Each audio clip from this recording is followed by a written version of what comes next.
Good job, everybody. Yeah. Good job, everybody involved with this episode of television. Oh my god. Kudos to you. Emmy Awards all around.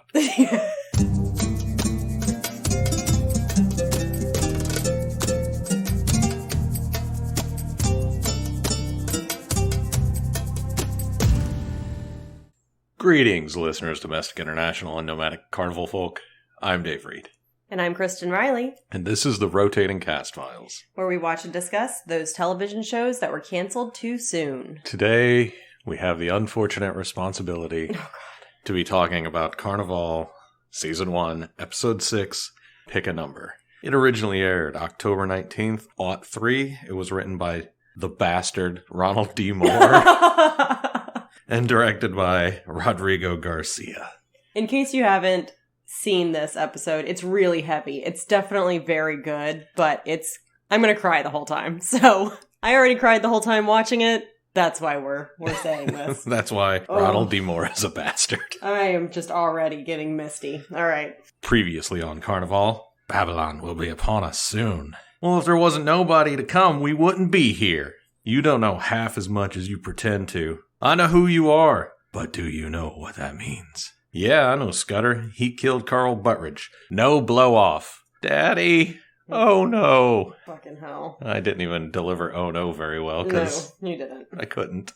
All right. In the HBO summary, it opens with, "Bad things happen in this world. Mama says things are better in the next." That will come back about the middle of this episode. And really hammer you in the face at the end. Yeah. Thirsty for payback, the Carnies get caught up in an obscure yet fascinating phenomenon known as carnival justice. Ben's dark adventure in the mineshaft ends, and Loads is there to welcome him back into the fold. Welcome is a strong word. At least there's a bit of levity in this episode with that. The least sad parts of this episode are the World War I flashbacks. Wow. Yeah. Yeah, that's, wow. And it's not incorrect, is it? No. Meanwhile, Brother Justin decides to take a trip, destination unknown, and ends up wandering in the wilderness. Later, he swaps campfire stories with a group of hobos, one of whom is about to change Justin's life. I'm not sure if all of these terms are accurate for how we would say them today. This is literally what's on HBO. So. Yeah. I think it was probably the original description. Yeah. And they just didn't update it in the last 20 years. Yes, I agree. Just realized 20 years ago. Mm-hmm. Wow. This show is so good. Remind me that I said that in about 4 minutes. Oh, God. Never mind. 3 minutes. I already have a note about it. All right. The opening. Jonesy, with his head underwater, eyes open. He's reminiscing about his past. We get a violent detail. He didn't injure his knee as a player. It was taken with a baseball bat. We don't know who these guys are right now. No, but Jonesy's dressed nice. He is. He looks good. Everybody's very dapper. It doesn't help. As the man swings the baseball bat into his knee, Jonesy emerges from the water, present time, gasping.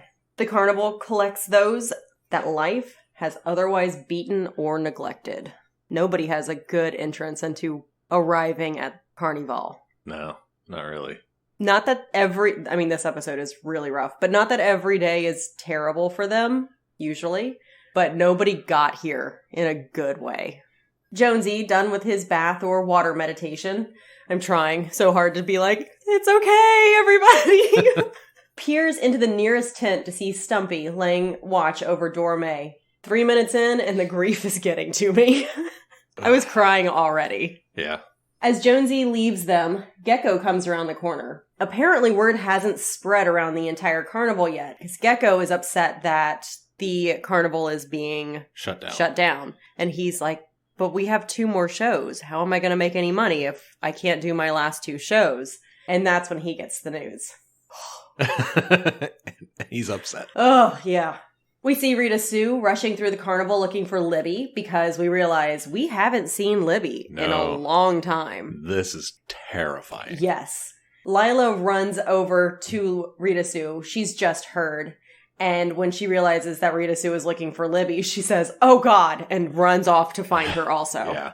Libby, obviously unaware of what's happening, struts up all attitude. She's got her hand on her hip. She's smoking a cigarette. She says, they weren't John's if you're looking for your cut. Rita Sue slaps her and then hugs her. And I'm gonna cry. Ugh. Can you imagine being Libby? No. In that moment? I can't imagine being anybody in this moment. Yeah. It's all, oh my God. Meanwhile, Samson is talking to one of the miners. They all look the same to me. Because everybody looks the same to me. They're all dirty wearing the same outfit. So They're all dirty white men who are terrifying.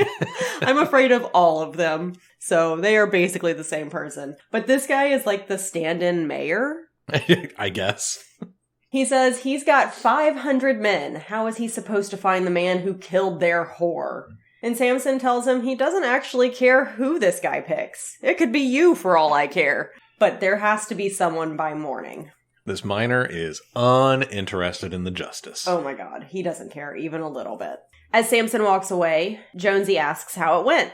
Samson tells him, then asks if Jonesy is sober. Jonesy says, enough.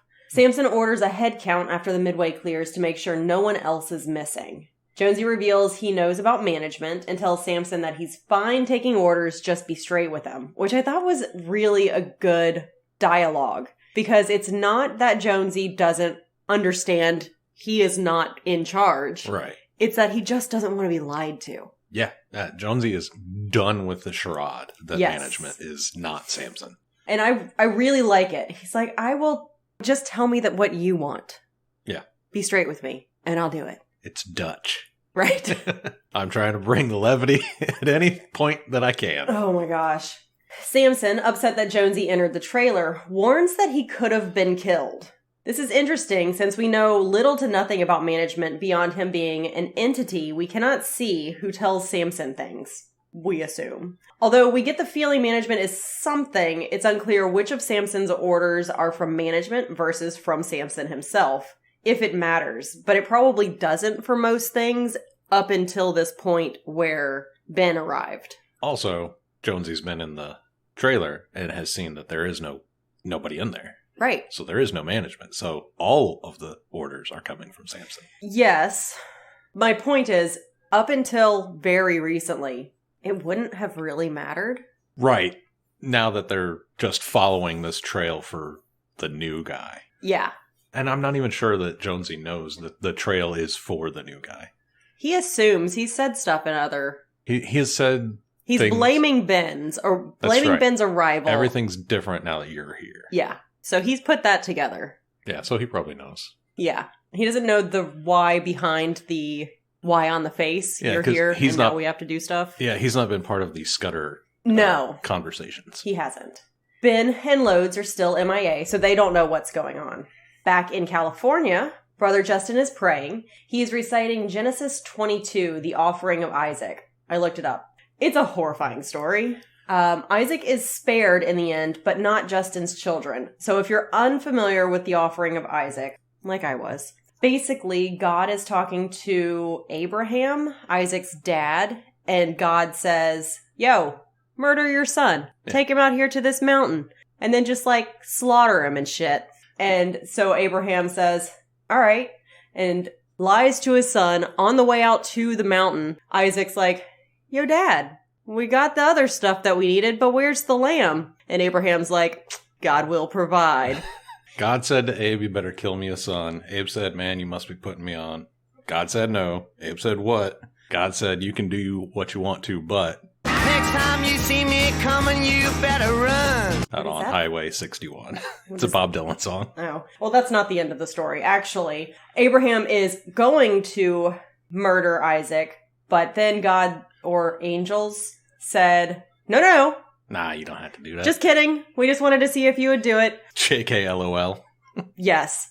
And then there was a ram stuck in some briars because it was stuck there with its horns, and then that's what they ended up slaughtering. And then Isaac just has to go back home with his dad, who was going to murder him on the mountain, and just be like, that was real fun, Dad.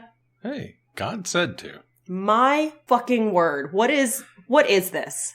It is your child being killed. It is a parallel with what is happening at the carnival. Can you imagine It is that, and it's also a parallel with Justin because everything's a parallel. But can you imagine being Isaac? Like, that man's just fucked for the rest of his life, right? Probably. Unless he understands that God does what God wants, and you have to follow. No, there is no trust anymore. That's going to break all trust forever. Isaac's going to be a horrible person, and it's Abraham's fault.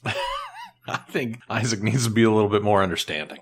No. This is what Justin is reciting. I couldn't find the exact version because the website that I looked up had all of the different religions' variations on this, and I couldn't find the one that was actually in the show. So I don't know which Bible he's using. But Justin is reciting this and saying, but Isaac is spared. Why not my children? He's questioning God's intent. And this is when I don't know if he's ever questioned God's intent this much. Probably not. So that's what he's doing. See, Justin was special. God told him to do this special thing. And then God took this special thing away from him. So he's not special anymore. Yeah. That's God rough. sucks. Every iteration of God I hear about is just like, ugh, what an awful dude. Do not want to be friends with. No thank you. As for Ben, the mine shaft that he's in gradually shifts into the World War I trench that he's been seeing in his dreams, and he soon occupies Scudder's position in the setting. Yeah, it's real cool. Just I love the mimicking transition. Everything. The transition's real good. It was really, really That's good well set done. design. Good job set design. Yeah. But the fact that he's just mimicking everything, getting rid of the hat, putting on the helmet, picking up the rifle. Yeah. Very well done. It was really good. He encounters the dancing bear, and through Ben, we are allowed a longer glimpse of what transpired. Yeah, now we know what happened to the Russian guy. Yep. Scudder encountered the bear and tried to shoot it, but his gun jammed. The bear reared up, but chose to attack the Russian soldier peering over the edge of the trench instead, who was also about to shoot at it. He did shoot at it. He did, that's right. That's what got the bear's attention. Yep. Because Ben/Scudder, did you say his gun jammed? Yeah. Yeah. So there was no loud sound. Right.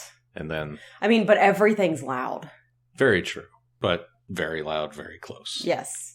Shocked, Ben climbs up the trench wall and out into no man's land, where he runs into a younger and non-blind Lodes, calling out for his bear, Bruno.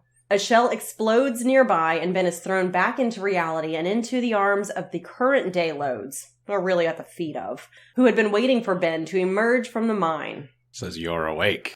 So, we learn that Ben was never actually in the mine. He was just passed out in front of it, apparently. Dreaming? I don't know. Because he does say, tell me what you saw in your dreams. He does, and then Ben declines to. Because we're back to Ben being a little shit. Of course. I could see not wanting to talk about it immediately, because you just landed out of being exploded at, but, like, dude, give me 2 minutes, and then I'll start telling you. I've been in a mine for 2 days or something at this point. He does 36 hours. The word on his arm still. He does, and he covers it up. Because he doesn't want Lodes to see it. That's what he does.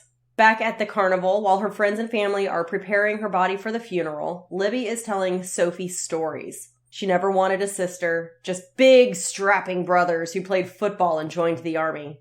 Libby is in that place with grief where it's not quite real yet, and you'll do anything you can to put off the concreteness, the foreverness of death. It's really touching. Yeah. It's awful. It's awful. All of it's just awful. Fuck you, Ronald D Moore. This is where we get the opening line from Sophie. Bad things happen in this world. Mama says things are better in the next. And I wonder if Apollonia still believes this now, or if it's a soothing lie she's continuing for the sake of her child. I don't know. She is a psychic. Mm-hmm. So maybe she knows. I feel like she knows. Because I feel like she knows what the miners are. I'm not sure about that. We never really get her point of view on any of this. No, we can't hear her. I know, but we can get it through Sophie if they're talking about the situation. I understand, but we don't get her side because, 1, we can't hear her, and 2, she's not telling Sophie. I feel like Apollonia knows. But why would you tell that to your child? Yeah, I don't know. Apollonia can only protect Sophie so much. This is why I was wondering if the miner that was in there getting his fortune told, if Apollonia said that he doesn't have a future. Right. Because it's all just the same day over and over again. Yeah. Libby says she's leaving, walking out with the clothes on her back. As soon as they leave this place, she's going to Hollywood. Ooh, poor Libby. And then the two cry together. Pressure is on Samson to find the man responsible, and he settles for catching whatever denizen of Babylon he can find. Samson's talking back to Jonesy when Jonesy's like, management doesn't exist. I was in the trailer. Mm-hmm. And he is offended and hurt. You can see that he's hurt by the accusation. Oh, yes. I love the facial acting. That he's been lying to Jonesy this whole time. And he really is like, that's what you think of me? You think I would be that kind of person? But then he just starts reaching for things like, yeah, sure. If he doesn't want to be seen, he can't be seen. He can do that. All the male Rousties enter Babylon, armed. But unfortunately, it seems that during the night, the whole town cleared out, and there's not a soul to be found. They say that they want somebody to stand tall before the wagon. Yes. And I was already thinking it, but while watching it, I was wishing that they had the commentary for this episode. Oh my God. Because they were like, we can't do that. Are you kidding me? We'll just be sobbing. I imagine that Stand Tall Before the Wagon is something they created for the show, but I would like to know. Yeah, Carnival Justice? I was curious. I looked up Carnival Justice and just found a song, so I'll plug that song at the end. Okay. It's not emo. It is hardcore, and I was like, this is not the mood I'm going for, but I'll add it at the end. Okay. And then I was just like, I have to go do something else because I'm too sad. I can't keep looking up Carnival Justice. Yeah, I'm curious too. It does, Standing Tall Before the Wagon does come up in a couple of scenes because they've added it all in, whether or not it is a real thing. Yeah. They walk up to the town and you can see in HD. Couldn't see it on the DVD. You can see it in HD that mine in the background on the mountain is just photoshopped on there. Yeah. That's nice. Like I said, I'm looking for all of the levity I can find in this episode, and that's one point. And then when the whole town is just empty, you can see why that miner was not interested at all. He did not care. Nope. Good luck finding a person to take responsibility. Yep. Ben arrives back at the carnival. Oh, after just leaving Loads, which is hilarious. It is. It would be awful if Loads was anybody else. Yeah. But Loads had Lila take him out to this mine shaft opening, and that's where he sat for approximately 12 to 24 hours. And then when he asks Ben to tell him about his dream, and Ben walks off, and Loads is like, oh my God, at least help me back. And Ben goes from off screen, you know everything, you can find your own way back. It's pretty great. It's what we needed. Yes, it was. It's like, oh man. So Loads will arrive later. Ben gets back and notices that no one is around, which is weird because the carnival is still up, and usually there are people just kind of lounging or milling about, even if they're not tearing down. Yeah. There's no Rousties. There's no men. And all of the women are kind of busy. Right. The first person he sees is Ruthie. And he has the presence of mind to ask her what's wrong, which I feel like is a growth for Ben as a character. Because I think my first question would have been, where is everybody? Yeah. And he looks at her and he's like, wait a second, what's wrong? Uh-huh. And Ruthie says, everything. It can't be the first time that they've lost a carnival member, I think. No, but I bet this is the most brutal in a long time. She's probably the youngest. Yeah. As she tells him, we cut back to Brother Justin and his CGI glass shard. It was kind of a brutal effect. It was so bad. I was like, I'm focusing on this. I remember thinking about that in 03 when I watched this, going, oof. It's basically, he's still sitting there praying and questioning God, and then this is some sort of sign or omen, and it's whatever.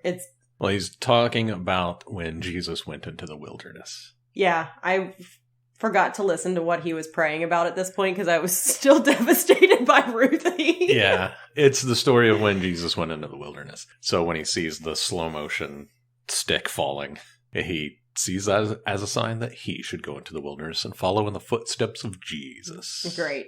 Jesus.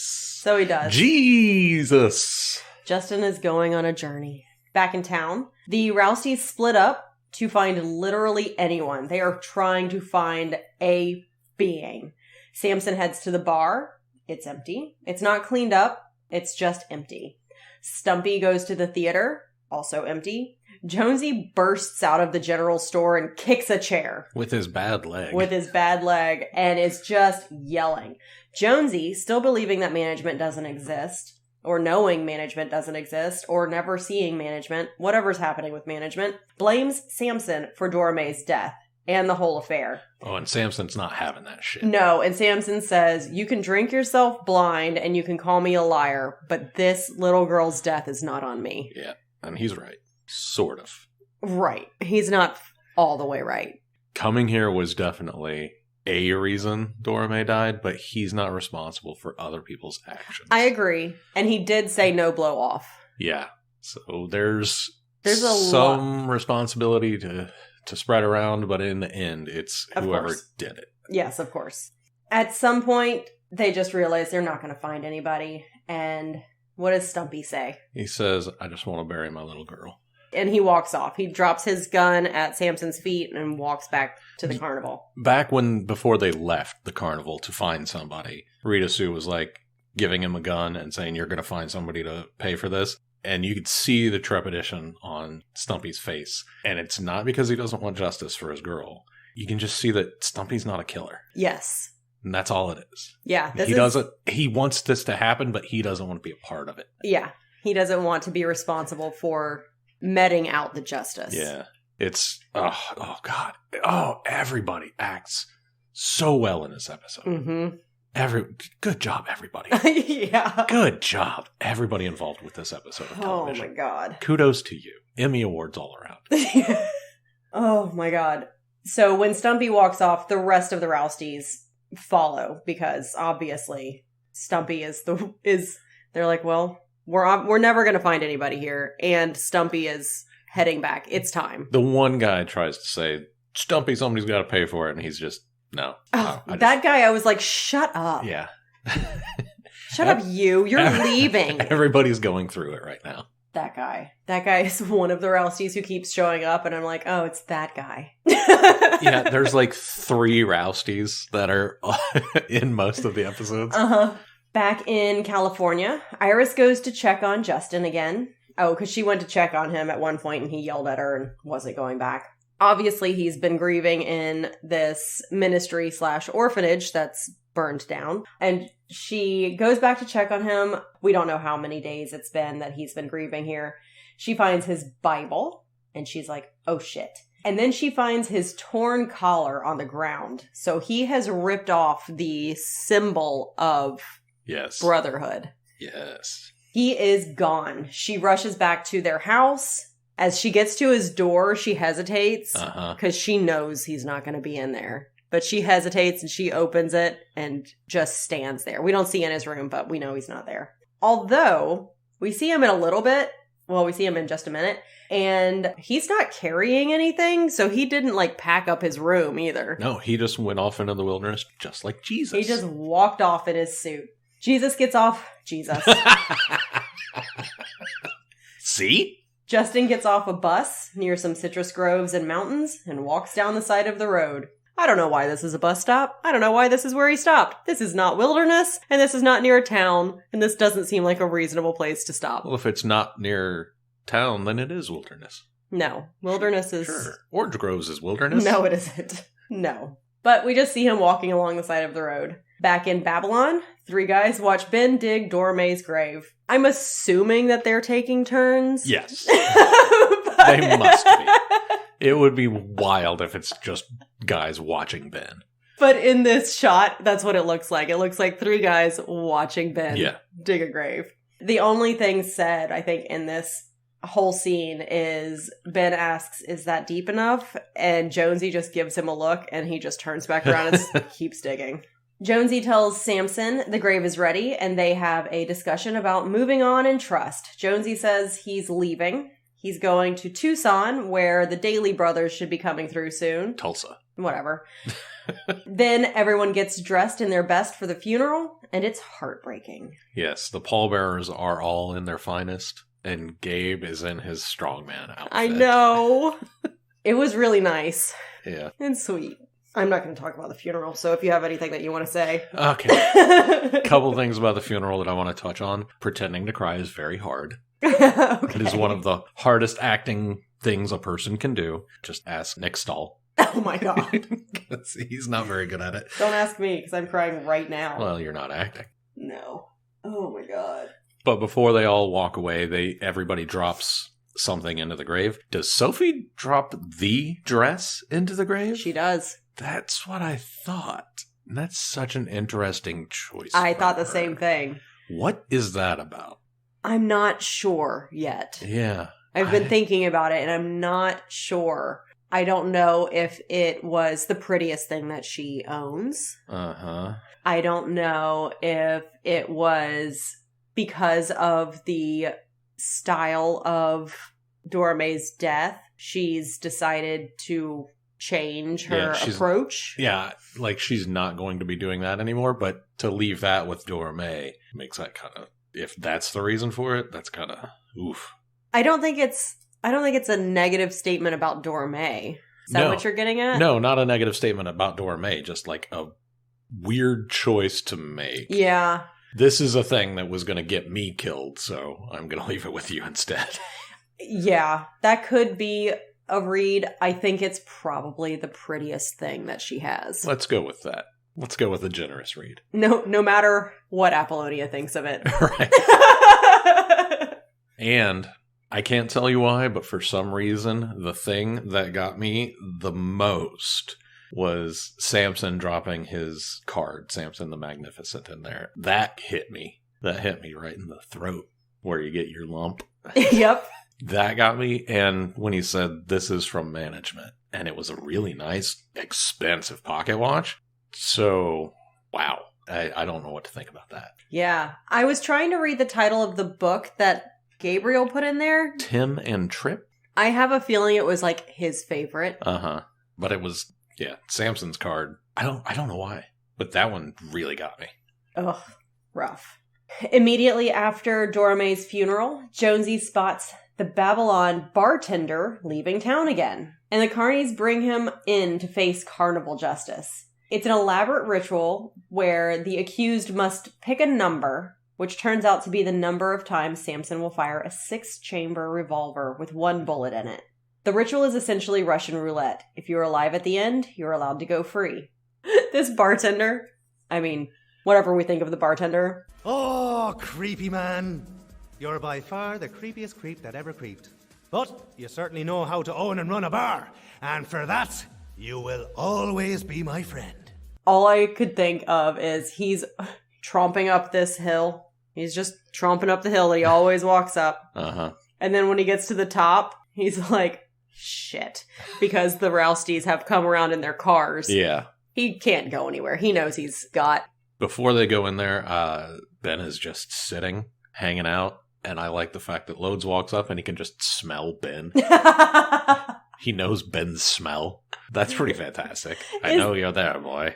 Is it that, or is it the magic vibes? He took a sniff. Ah, okay. He sniffed in the air when I know you're there, boy. The bartender guy, Stangler?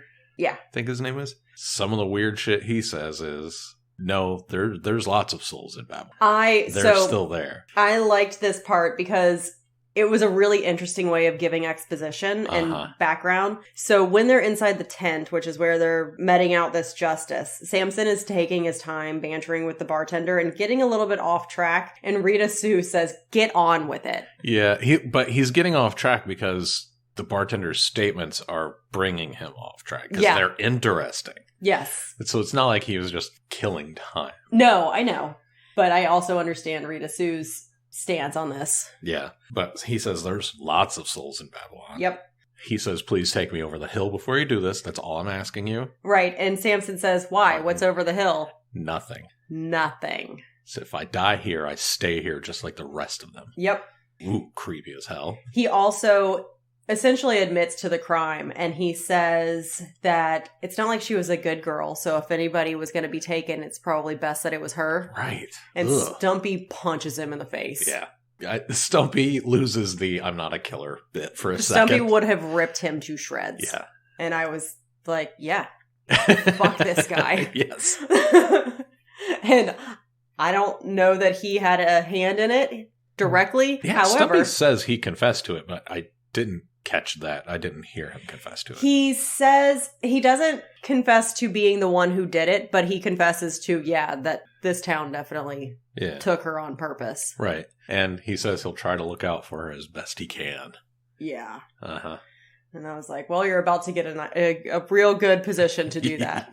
Oh, he also, before we get to the Russian roulette of it all, I believe, he drops Scudder's name. I'm not sure if that's during or after. It must be before. It must be before the Russian roulette, because I think he just gets taken away after that. Yeah, you're right. He does say, when he says, I'll stay here like the rest, just like after Scudder left or something like that. He says Scudder's name, saying that no one has been able to leave town since Scudder's death. So that's why he wanted to go across the hill, because it wasn't that he even said, I understand why you're doing this, and I don't hold that against you. I get it. Just take me away so I could be away from here. So then we go through, he picks the number 3. That's the pick a number. And so there's one bullet in the chamber. Samson rotates the chamber, shoots him, or pulls the trigger at his forehead, rolls the chamber. Only rolls the chamber the one time. Does he? Oh, does he just cock the thing? Okay. Which makes it more of a chance that you're going to get shot on successive trigger pulls. That's right. He just pulled it away so that he could cock the hammer. Got it. Okay. Because if you're spinning it again, it's still just 1 in 6 chance. I got it. Yeah, I know. Okay. I just thought that's what he was doing, but you're right, now that I'm thinking back at it. The bartender survives the 3. They did not take him across the hill, by the way. And at that point, everyone around them is clamoring for Samson to fire it again. Jonesy steps in to put an end to the discussion. The bartender is free to leave. I am so glad that Jonesy stepped in when he did. Me too. Samson was trying to say, that ain't the way, we got a code, but maybe he's not strong enough to... Rita Sue give me my husband's gun. Yeah, she was going to do it. And then Jonesy stepped in, and apparently his authority means more. I don't know if it's his authority or if him backing up Samson solidified it more. I don't think if just Jonesy had said it, it would have flown. And I don't think just Samson would have flown. I think it needed to be... a united front. Yeah. But I am glad that Jonesy steps in and does this. It's big because it's the beginning of the apology between the two of them. Right. They're kind of making up in this moment. And then Jonesy uses management as a shield as well. Yes. Management said, we got to be gone by dawn. Yep. He also orders two of his guys to take the bartender back to town and not hurt a hair on his head. Yes. So the bartender gets set free. Everyone leaves the tent except for Rita Sue, Stumpy, who are not near each other. Right. They have not been affectionate for, I don't think ever, but it's really gotten apparent in the last couple of episodes. Yeah. And Libby is being held by Sophie. So the 4 of them are there. Samson's there, but he walks out and the 4 of them remain. And then Stumpy goes over to Libby also. Now we cut to Justin. Brother Justin's drinking. He is drinking. Can you believe that? Yes. He has fallen so far from the grace of God. They're allowed to drink. I don't know. It's just scandalous. He's not looking great. He's definitely had a rough day. I bet he has no arch support in those shoes. He is sitting around a fire by the roadside. We see one guy just telling tales. He is having a great time. Oh my God, this guy is the epitome of a country song. My girlfriend left me. She took my car. She took my dog. She left with my best friend. I've never been happier. I learned I didn't have to have a job, and now You're riding the rails. He is having a blast telling his sad story. And there's another guy there who doesn't really quite fit in. Justin doesn't really fit in, but he's doing a better job of fitting in than this guy. He's got the beat up clothes, but he's clean shaven. He's so clean. He's got bright white teeth. Yes. And I was like, who is this guy? Oh, yeah. So what he's doing is he's trying to get more stories. Is that it? Is that the worst your story is? You lost literally everything in your entire life and you're writing the reels? Not a good enough story. I think he doesn't believe the story. I think he probably has heard the same story so often that whether or not it's true is less important than whether or not it's unique. Interesting. So he notices Justin. And notice I'm not calling him Brother Justin. Oh. He tore off his collar. Wow. And he says, hey, what's your story? So Justin starts to relate his story. Basically, the only part that we hear at this point is the guy's like, what happened? You lose your girlfriend? You lose your job? And Justin looks up and says, I lost my God. I lost my God. Yeah, he did it better. So what we find out later is that this guy who didn't look like he was actually one of the guy with the beat up clothes and the clean face. That didn't look like he was one of the rail jumpers. We find out he is radio reporter Tommy Dolan, and he is back in his little digs relating Justin's story to his audience. Everyone tunes in to this news hour. And I understand why. Me too. Tommy Dolan has a good voice, and he's telling interesting stories. I agree. Where are you, Brother Justin? Oh, I'm not saying that I wouldn't also be listening. But we cut to a montage of people just leaning in to listen to this story. Does he give many details in his retelling? He gives enough. He does. The city council wanted the church gone, and then it mysteriously burned down. Yes. At one point, he's getting sued for libel because he explicitly says that they did it. Yeah. Just, wow. Okay, man. I guess libel laws were different in 1934. God, I would hope so. But the way that the laws stay on the books, it probably not. Yes. So now we know that Justin's story is out there to the masses. Yeah. We'll see what happens with that. That's right. So, just before the carnival is ready to leave Babylon, everybody's packing up. Samson heads into the deserted town one last time to talk to the bartender. Jonesy kind of gives him a look like, hey, where are you going? And Samson's just kind of like, Be back in a bit. I'll be back by the time we're ready to hit the road. The bartender is grateful that Samson spared his life. And Samson says, yeah, that's the way, that's the code, and I was hoping that you'd do me a favor. Uh-huh. So he wants information about Scudder. The bartender tells Samson how Scudder most likely caused the cave-in, killing all the miners, and that for some reason the dead miners returned once they died. I was there, I saw it happen, and then the next day they were back. Yeah. Yep. And they have kept coming back ever since. The bartender is, once again, just like, so glad that you didn't kill me in this town because I don't really want to be here forever and ever. Samson says, hey man, thanks for the information and the whiskey, and shoots him right in the face. I was glad when Jonesy stepped in and stopped the vigilante justice or whatever, and I'm even more glad that Samson came back and did this. Yeah. It was hardcore. Oh my gosh.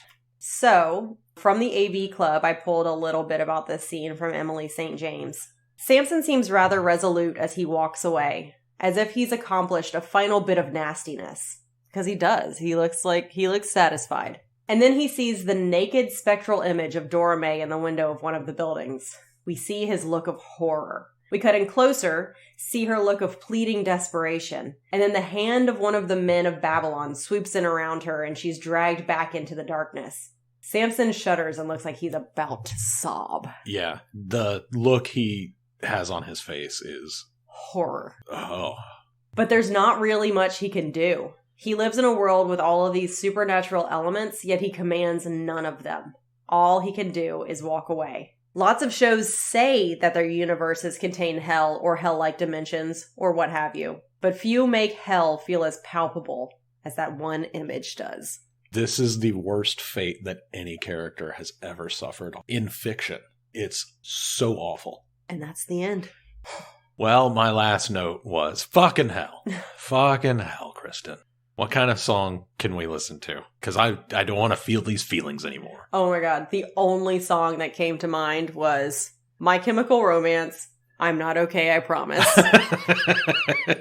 Yep. All right. We had to We had to get that one in somewhere, and here is a great place. All I could do is after I walked away, I was like, what song? And I was like, the only song, it can only be this song. This is the only song that I always listen to when I'm sad.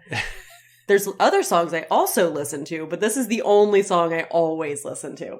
So if you want a little bit of music commentary around it, we have Nina Corcoran. She says, if you ever felt alone, rejected, and confused, then you probably experienced high school.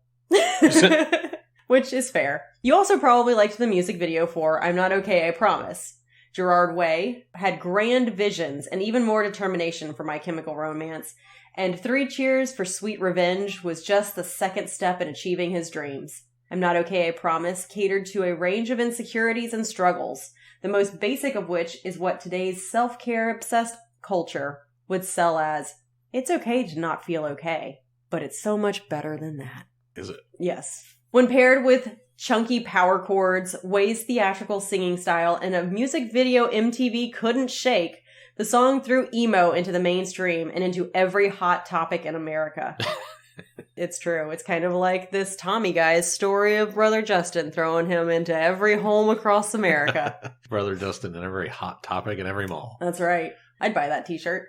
My Chemical Romance made the misunderstood look familiar, the goths look friendly, and depression look flattering. There's a reason they were major label darlings back then, and so with that indelible intro riff, I'm Not Okay, I Promise, helped usher in a wave of MySpace emo that would define a generation, whether emo purists wanted it to or not.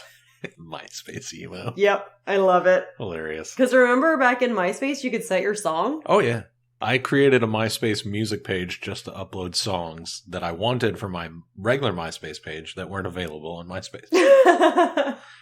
Ripping music and sharing music and saying all of your feelings through music. Definitely a time in life. MySpace was way better than Facebook. Because I knew how to write HTML back then. So I could make my MySpace page look cool. Oh, and I don't think it matters on Facebook. No, you can't do any HTML on Facebook. They all look the same. You can't even change your background. Nope. It's all branded. Garbage. You can change your header image. Yeah, I deleted my Facebook years ago. I deleted mine first. Congratulations.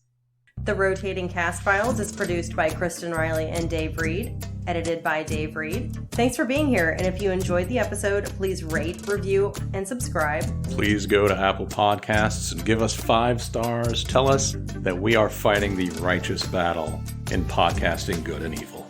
That old-time religion. That old-time podcast religion. Or, even easier, tell people about us. It really helps us out. You can check us out on Twitter and Instagram at CastFiles. We also auto-post to YouTube, if that's your streaming service of choice, or if you like closed captions. And finally, email us at therotatingcastfiles@gmail.com.